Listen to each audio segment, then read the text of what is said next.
So now, what is pressure? Pressure means force exerted on a unit area.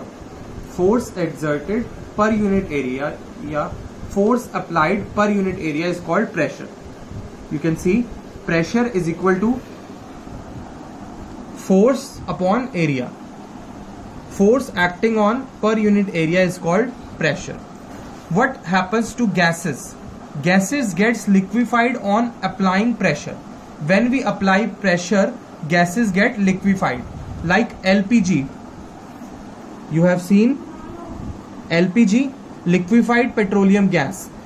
Liquefied means it is converted into liquid form by applying pressure. Liquefied petroleum gas. Similarly, compressed natural gas, that is because of pressure. Gases can also be liquefied by decreasing temperature. When we decrease the temperature of gases, they get liquefied. You have seen dry ice. There is a normal ice which is water, and there is dry ice. Dry ice means solid carbon dioxide. Solid carbon dioxide called dry ice. Now you can see the conversions.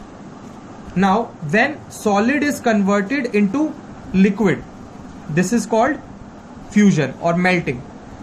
When liquid is converted back into solid, it is called solidification.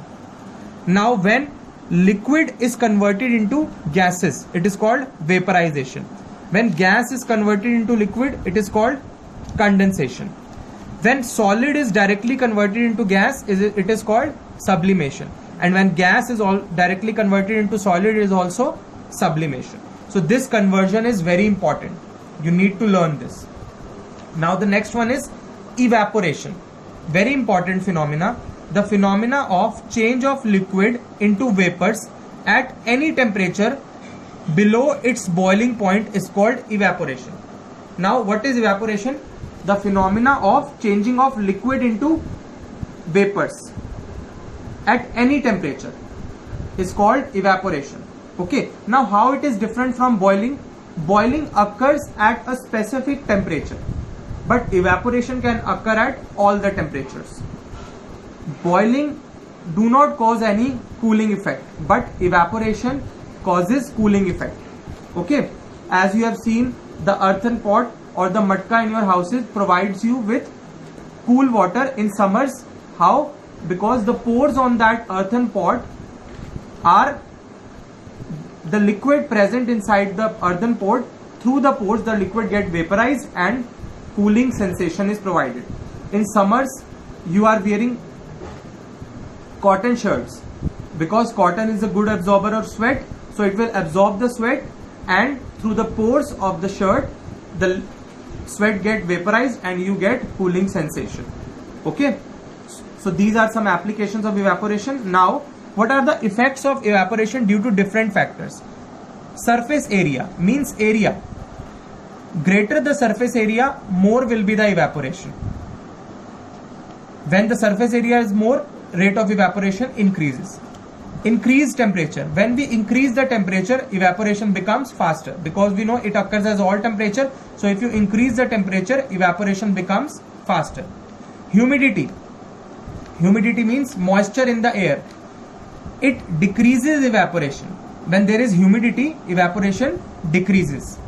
Next is increase in speed. When you increase the velocity of wind or speed of wind, evaporation also increases. So these were some factors on which evaporation depends. Now you can have a look at difference between boiling and evaporation. As I had already told, boiling takes place at a particular temperature. Evaporation can take place at all temperatures. Boiling is a bulk phenomena, means it starts from the whole, but evaporation is a surface phenomena. It starts from the surface of the liquid. Boiling does not cause any cooling, but evaporation causes cooling. Okay, so there are some more application of the evaporation, like you see burnt part. On burnt parts, ice is applied.